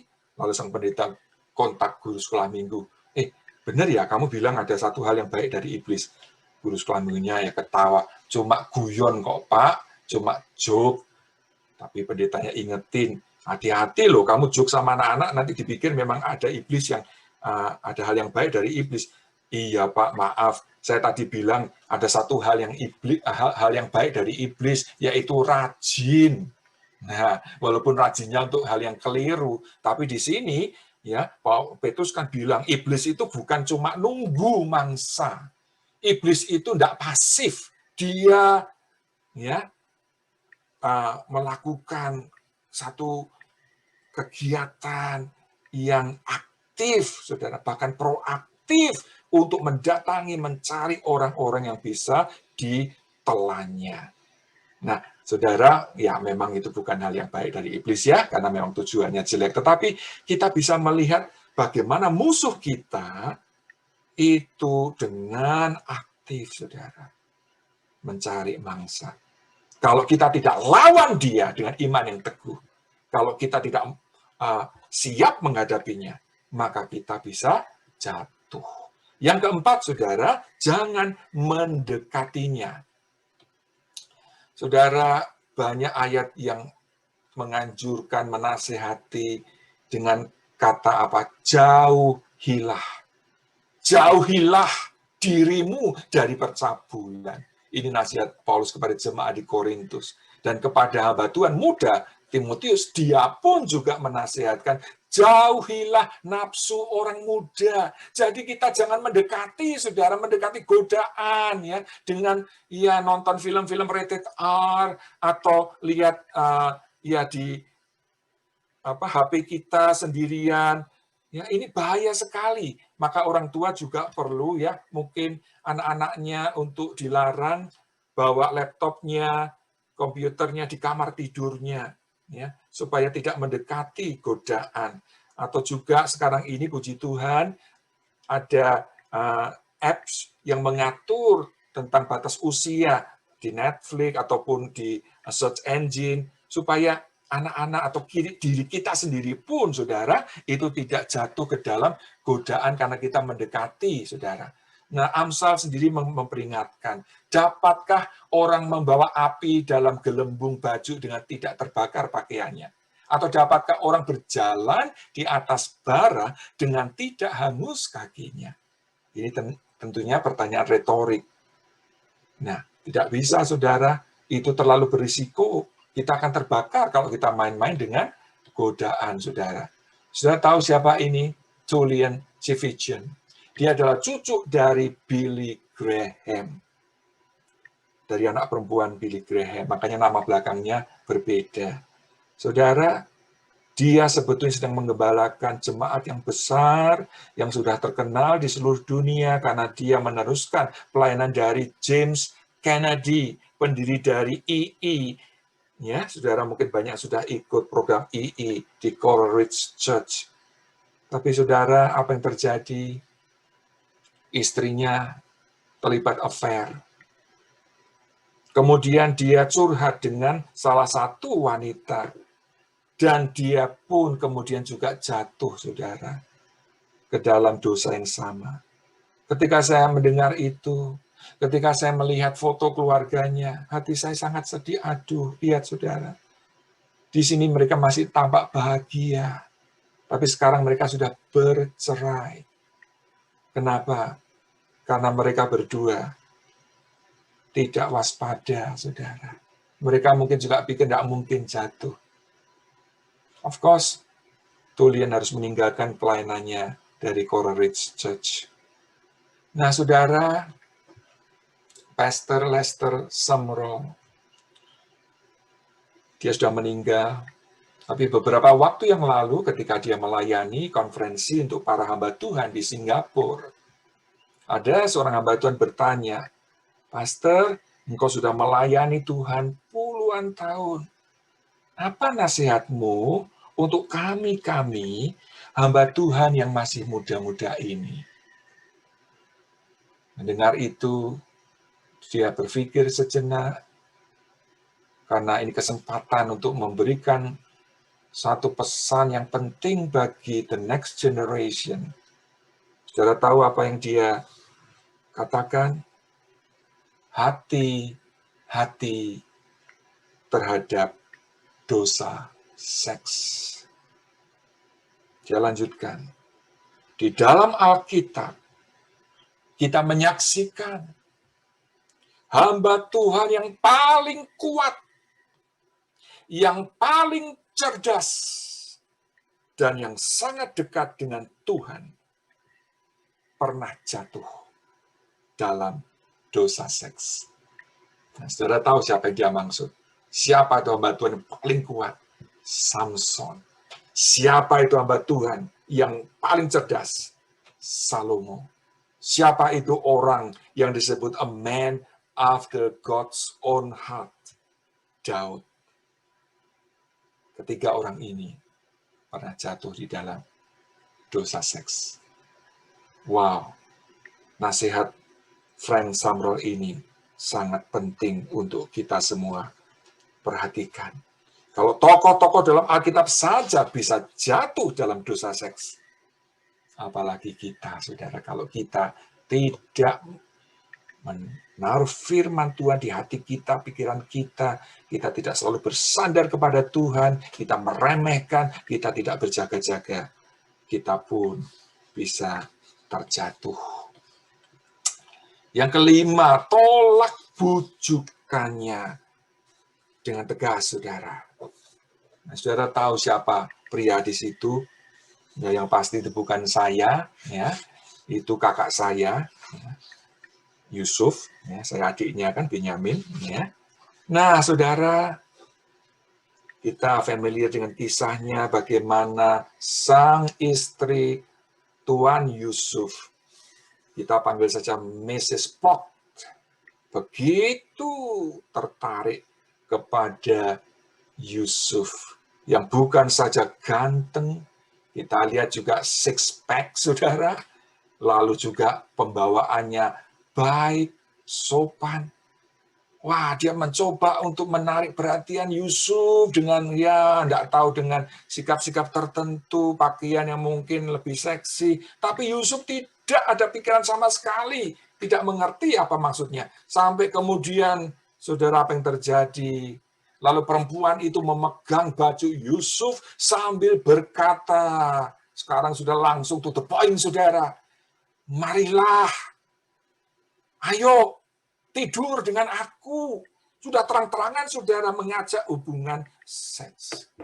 Tapi saudara lihat, Yusuf meninggalkan bajunya karena sudah dilepas, saudara, di tangan perempuan itu dan lari keluar.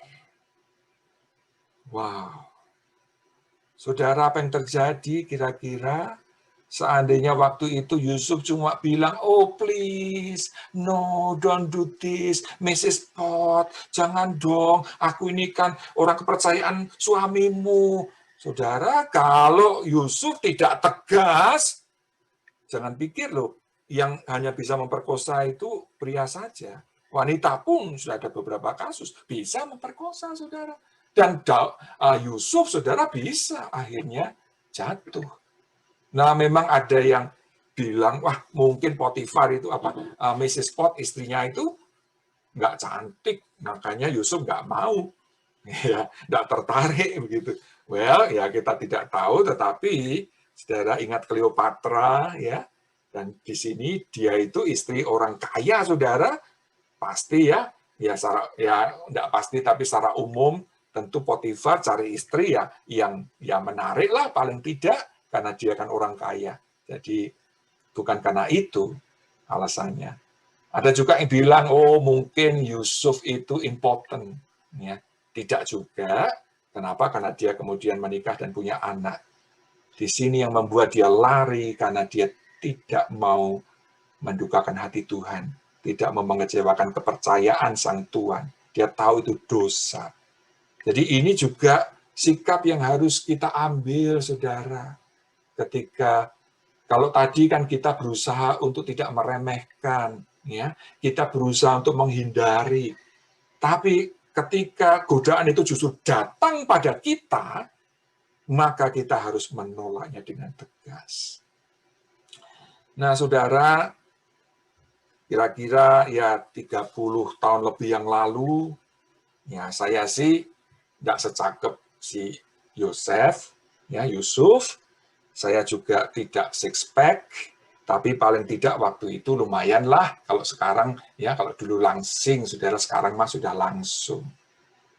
Nah, dalam beberapa kesempatan ketika saya ke Amerika pertama kali, ya, itu ada saat-saat di mana secara terang-terangan wanita yang cantik di tempat yang sama di mana saya melayani sebagai chaplain, kami sering berjumpa, dia juga menunjukkan itu. Sehingga saya dengan tegas harus berkata, saya hanya mau berhubungan seks dengan istri saya. Memang hal itu mungkin mengecewakan atau menyakitkan, tetapi di situ saya harus dengan tegas menyatakan karena saya melihat itu indikasinya sudah ya menuju ke arah ke sana, saudara. Nah, di buku saya juga ceritakan pengalaman waktu di Makau. Nanti saudara bisa baca sendiri. Itu sesuatu juga yang kalau saya tidak dengan tegas menolak, maka godaan itu juga bisa menjatuhkan saya. Ya, puji Tuhan atas anugerah dan pertolongannya. Selanjutnya, saudara, yang keenam, sadarilah konsekuensinya. Galatia 6 ayat 7 mengingatkan apa yang ditabur orang itu juga yang akan dituainya. Ini kita perlu tanamkan. Setiap keputusan yang kita ambil, perbuatan yang kita lakukan, itu ada konsekuensinya, saudara. Jadi, kalau kita tidak mau mengikuti firman Tuhan, itu juga ada konsekuensi harus kita bayar. Sebagai contoh, saudara, kalau kita tidak hati-hati, kita sampai jatuh, terperangkap dalam dosa, ya. Ini saya sebutkan hanya beberapa hal saja, akibat dari sexual sins, akibat untuk keluarga kita, seperti tadi yang sudah terjadi, pasangan menjadi terluka, bahkan bisa menghancurkan keluarga, bisa terjadi perceraian. Nah, ini statistik di Amerika bagaimana dosa pornografi mengakibatkan, saudara, masalah-masalah dalam keluarga, bahkan meningkatkan tingkat perselingkuhan sampai lebih dari 300%.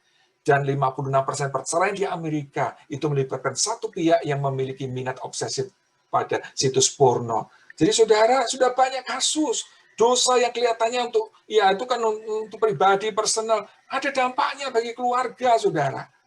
Lalu kemungkinan tertular penyakit kelamin, ada 30 macam, saudara. Nah, di Amerika 20 juta anak remaja itu sudah terjangkit ini, saudara. Nah, saya pernah membaca satu artikel yang sangat menyedihkan hati saya, di mana ini dalam kolom konsultasi, ya, sang suami dengan hati yang hancur bertanya, apa yang harus saya lakukan?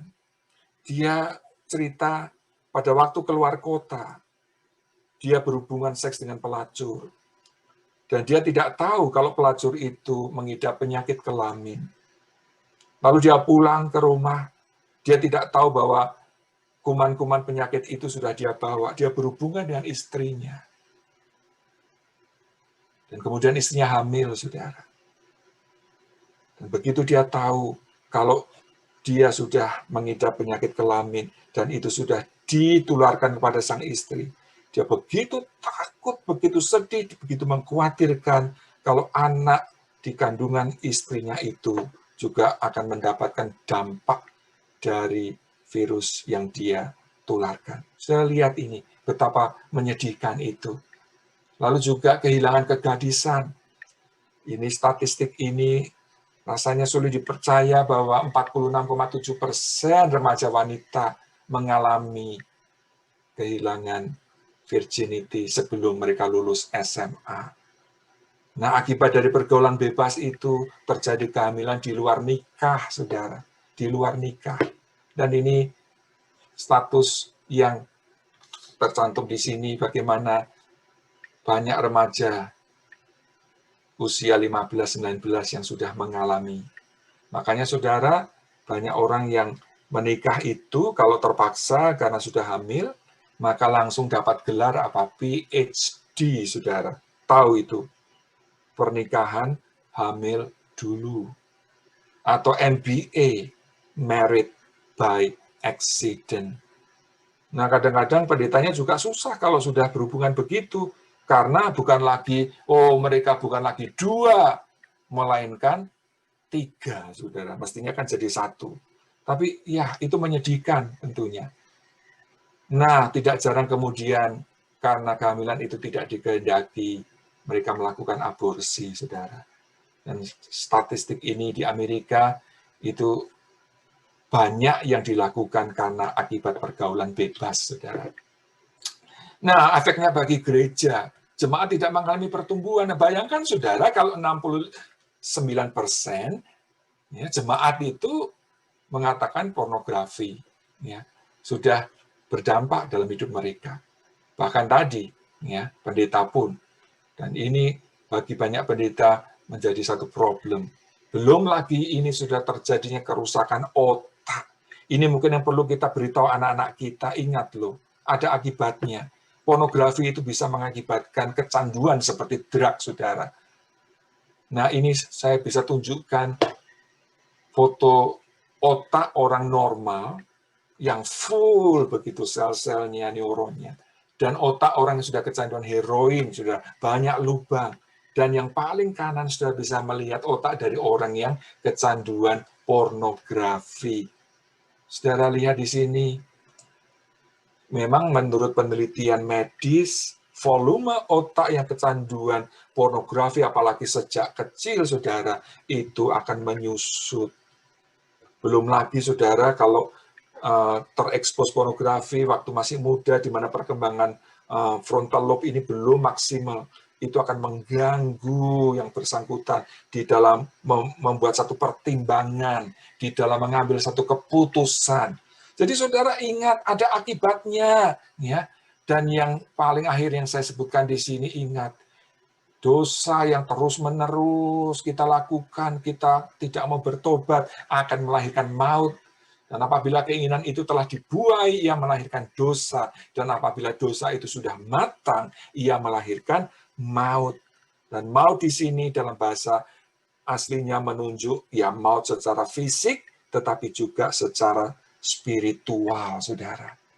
Jadi ada akibatnya yang harus kita tanggung. Kalau saudara ingat Daud sendiri, saudara, memang setelah dia bertobat, dia diampuni dari dosa perzinahannya, tetapi ada akibat yang harus dia tanggung seumur hidupnya.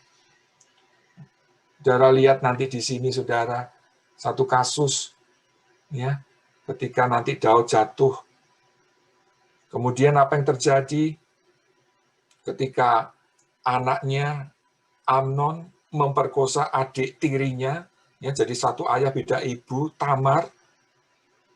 Waktu Daud mendengar itu, Daud sedih sekali, kecewa, tapi dia tidak bisa berbuat apa-apa, karena kalau dia tegur Amnon, Amnon akan bisa, papa sendiri lakukan itu. Sudah lihat itu konsekuensi perbuatan Daud. Jadi dia tidak mengambil action, sampai kemudian kakak Tamar, Absalom marah. Dan singkat cerita, Absalom sendiri memberontak pada Daud. Jadi ingat, saudara, ada konsekuensi yang kita harus ambil.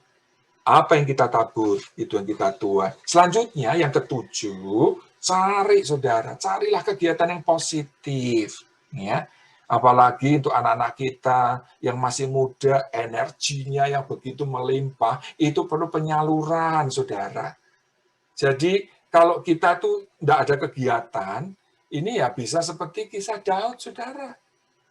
Waktu raja-raja pergi berperang, Daud malah bubuk siang, saudara. Lalu sore hari dia ke soto di ini istananya, lihat Batseba lagi mandi. Disitulah godaan terjadi. Dia yang sudah punya 6 istri, bayangkan loh saudara. Sudah punya 6 istri, masih tergoda melihat istri orang lain. Orang seperti Daud ini bisa juga jatuh, saudara. Kenapa? Karena dia hari itu mestinya menunjukkan tanggung jawab sebagai seorang raja, sebagai seorang pemimpin yang melindungi rakyatnya, tetapi dia malah bersantai-santai ria. Godaan itu tiba. Godaan itu berlanjut sampai suami dari Betseba pun dia bunuh secara tidak langsung. Saudara, inilah sebabnya penting kita itu mencari kegiatan, jangan nganggur, saudara. Apalagi anak-anak kita yang masih muda, energinya perlu disalurkan. Kita perlu ya mendorong mereka untuk ikut kegiatan olahraga, untuk mengembangkan bakat mereka di bidang musik, ambil les, ya, musik atau belajar bahasa, atau ikut pelayanan di gereja. Ya, ini juga perlu dipikirkan di gereja untuk kegiatan kaum muda, supaya mereka ini ada penyaluran ke hal-hal yang positif. Kalau tidak, kita nganggur, maka kemungkinan untuk jatuh di dalam dosa itu lebih besar. Nah, berapa banyak, saudara, orang Kristen yang spend time tiap hari hanya nonton di depan Netflix, di depan YouTube, atau sekedar main game berjam-jam. Itu tidak produktif, tidak fruitful, dan itu juga bisa mendatangkan bahaya, saudara. Yang ke-8, carilah teman-teman yang suportif. Saudara, Amsal 13 ayat 20 mengingatkan, siapa bergaul dengan orang bijak, menjadi bijak.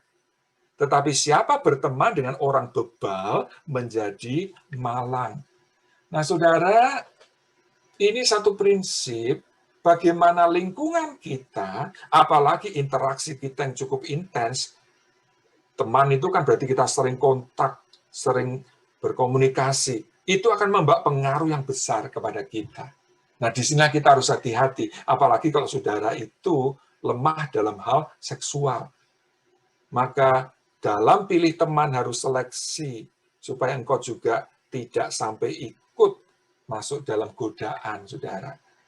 Paulus mengingatkan pergaulan yang buruk merusakkan kebiasaan yang baik. Sebab itu dia menasihatin kita untuk tidak bergaul dengan orang-orang cabul. Kita memang di satu pihak dipanggil untuk mengabarkan Injil, untuk menyaksikan Kristus kepada orang-orang berdosa yang belum kenal Tuhan, tetapi juga kita harus waspada, saudara. Ya, kalau kita tahu wah orang itu memang akan membawa pengaruh yang negatif, lebih baik kita hindari. Kita tidak mau terpengaruh. Atau juga ini untuk anak-anak didik kita, anak kandung kita. Kita perlu memonitor, perlu tahu siapa teman-temannya, dengan siapa dia bepergian, dengan siapa dia group study. Saudara, kalau itu teman-temannya, waduh, sudah nakal, sudah terekspos pornografi, hati-hati, saudara. Banyak kasus anak orang Kristen yang taat, kemudian bisa kecanduan pornografi karena apa? Lewat teman, saudara. Ya, jadi ini perlu sekali kita sendiri maupun anak-anak kita, anak didik kita untuk mendapatkan teman-teman yang suportif. Yang ke-9, saudara, untuk mencari pertolongan. Saudara, seperti yang telah disinggung di atas, dosa seksual seringkali mengakibatkan kecanduan. Kenapa? Karena dosa ini mempengaruhi otak yang mengontrol perilaku dan emosi orang yang bersangkutan. Nah, semakin seseorang berkubang dalam dosa seks, semakin sulit orang tersebut untuk melepaskannya. Ya, itu seperti orang yang kecanduan obat-obatan terlarang, saudara. Nah, untuk bisa lepas dan menang dari godaan ini, terkadang kita membutuhkan bantuan seseorang, baik itu majelis, atau orang Kristen yang dewasa, bahkan juga hamba Tuhan maupun konselor, saudara, untuk mendoakan, mendampingi, memberikan bimbingan. Saudara ingat Yakobus pasal ke-5, ya, mengingatkan kita pentingnya minta bantuan pada saudara seiman yang lebih dewasa. ketika kita mengalami pergumulan dalam hidup kita, agar mereka juga bisa mendoakan kita, bisa mendukung kita, sehingga kita bisa terhindar dari perbuatan dosa. Yang terakhir, saudara, bangkit kembali dan hidup di dalam kasih dan rahmat-Nya. Saudara, ini kalau ya kita itu memang sudah hidup berhati-hati, tetapi toh kadang masih gagal. Nah, kita ingat, saudara, akan rahmat dan kasih Tuhan. Kenapa? Karena musuh kita itu suka sekali mengirim pesan di benak kita, lihat toh, kamu gagal. Berapa kali kamu sudah minta ampun, and yet kamu ulangi lagi. Kamu katanya orang Kristen, kenapa kamu melakukan itu? Kamu melayani Tuhan, munafik. Nah, tidak jarang hal itu melumpuhkan yang bersangkutan. Saudara, memang jangan sampai, saudara, kita sungguh-sungguh take it seriously, godaan seks ini, jangan sampai kita jatuh. Tetapi kalau sampai masih gagal sekalipun, jangan menuruti bujukan iblis untuk give up. Ya sudahlah, percuma. Aku tidak akan bisa lepas dari keterikatan ini. Aku tidak mungkin bisa lepas dari godaan ini. Jangan, saudara. Bangkit kembali. Ingat ya, 1 Yohanes 1, jika kita mengaku dosa kita, Allah adalah setia dan adil, sehingga Ia akan mengampuni segala dosa kita dan menyucikan kita dari segala kejahatan. Kalau toh kita gagal, kita menyesalinya, kita minta ampun sungguh-sungguh, ya, dengan hati yang hancur, Tuhan ampuni, aku sudah gagal, aku sudah mendukakan hatimu, sungguh-sungguh minta pengampunan Tuhan. Jangan makin tenggelam, jangan justru makin meninggalkan Tuhan, lalu masuk perangkap iblis, saudara. Saudara ingat kisah perempuan berzinah yang tertangkap kemudian dibawa ke Yesus. Saudara, perzinahan itu dosa yang serius yang dia lakukan, tapi respon Tuhan kepada dia, aku pun tidak menghukum engkau. Pergilah, tapi jangan berbuat dosa lagi dari sekarang. Jadi saudara lihat, wanita yang kedapatan berzina itu mendapat second chance, pengampunan dari Tuhan. Tapi dia harus berhenti untuk berbuat dosa. Biarlah saudara-saudara, ini menjadi satu pelajaran bagi kita sekalian, ya. Karena ini juga, saudara, kita ingat apa yang Paulus sampaikan, bahwa sesungguhnya kalau kita sungguh-sungguh sudah menerima Kristus sebagai Tuhan dan Juru Selamat kita, maka tidak ada sesuatu pun yang bisa memisahkan kita dari Tuhan. Memang ini konteksnya ya, satu penderitaan, aniaya, tetapi kita bisa tarik lebih luas. Saya yakin kalau kita sungguh-sungguh sudah menjadi milik Tuhan, maka tidak ada godaan iblis pun yang bisa memisahkan kita dari kasih-Nya. Kalau toh kita gagal, seperti 1 Yohanes 1 ayat 9, kita mengakui dosa kita dan bangkit kembali. Nah, ini satu contoh, saudara. Tahun 88, Jimmy Swaggart yang waktu itu menjadi the top TV evangelist, dia menyatakan sudah jatuh di dalam dosa kepada jemaatnya. Memang waktu itu, banyak orang yang mencemooh, ya, of course, saudara, kecewa sekali pada dia, dan pelayanannya waktu itu sempat hancur. Tapi saudara lihat yang kanan, itu Swaggart hari ini ternyata walaupun dia tidak dipakai seperti sebelumnya, tapi dia bangkit kembali, dan semoga dia betul-betul sudah bertobat dan masih bisa melayani Tuhan. Ya.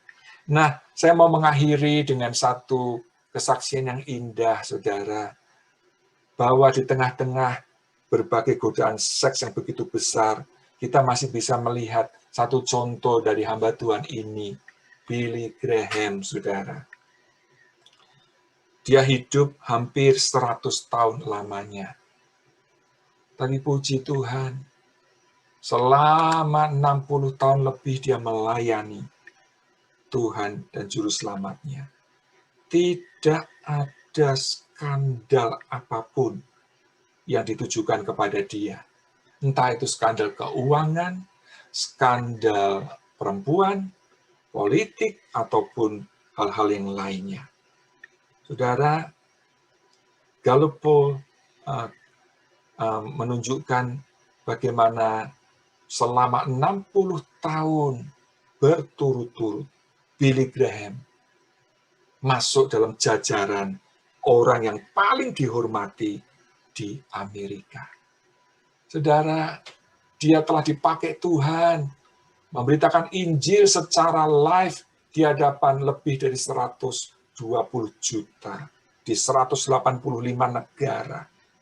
Nah, itu belum yang mengikuti khotbahnya lewat radio dan TV.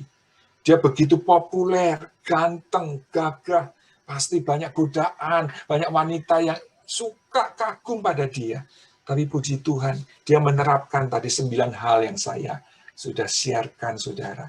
Tiap hari dia bersekutu dengan Tuhan, begitu intim, dekat, firman Tuhan terus dia masukkan di hatinya, dan dia juga punya apa yang disebut Billy Graham Rule.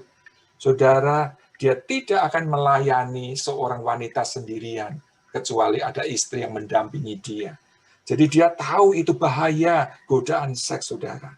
Dia hati-hati sekali, khususnya ketika istrinya Ruth tidak bisa mendampingi dia. Dan dia juga seperti tadi, saudara, punya teman-teman yang suportif.